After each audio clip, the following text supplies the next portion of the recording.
kenapa kita belum banyak banget gitu loh, kenapa kita belum lebih dari 30 misalnya gitu ya. Nah, gimana? Kembali ke Mbak Mika ya. Ya. Bang Hadar, kalau saya sih langsung bilang ya, dari semua yang Koalisi Perempuan Indonesia berkecimpung ya, berhadapan langsung dengan kader-kader, bukan hanya caleg ya, tapi kader perempuan, politisi perempuannya, itu sistem di partai politik, Bang Hadar. Bagaimana sebenarnya mulai dari komitmen saja gitu ya. Kalau cuma aturan, kita justru terbantu ketika zamannya Bang Hadar kalau menghadirkan PKPU 30% yang wajib untuk daftar. Itu di situ langsung terlihat betapa itu membantu. Karena kalau tidak begitu kan partai politik tidak akan patuh ya terhadap 30% ini gitu ya.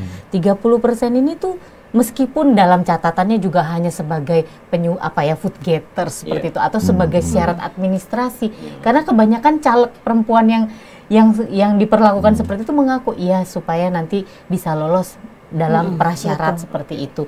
Dan sistemnya kita tuh bisa lihat dari ADART-nya aja dulu, Bang Hadar. Bagaimana sebenarnya komitmen 30% yang harus didorong atau pengaruh utama gender lah ya yang sudah menjadi kebijakan kuat yang dikeluarkan oleh negara itu diterima dulu oleh partai politik. Itu kan sulit. Nanti lain-lainnya sudah semakin banyak, belum lagi bicara soal pendanaan, penguatan kapasitas itu sudah lain lagi. Tetapi kita tuh masih berkutat dari ini tadi sistem di partai politik yang masih sangat ya istilahnya enggan ya atau kurang komitmennya untuk melihat kepentingan dari afirmatif ini kan sebenarnya bukan hanya persoalan memberatkan, tetapi ini juga sebenarnya performa partai kan ketika itu dapat tercapai. Nah, dan nanti terusannya bahwa dari pengakuan dan komitmen yang kuat itu sudah dipasang saja dulu dalam ADART, itu akan serta-merta kan, itu akan menjadi acuan ya ketika mereka memikirkan bagaimana penguatan kapasitasnya, bagaimana nanti cara partai politik itu mencari strategi menguatkan semua, termasuk 30% yang sedang didorong ini.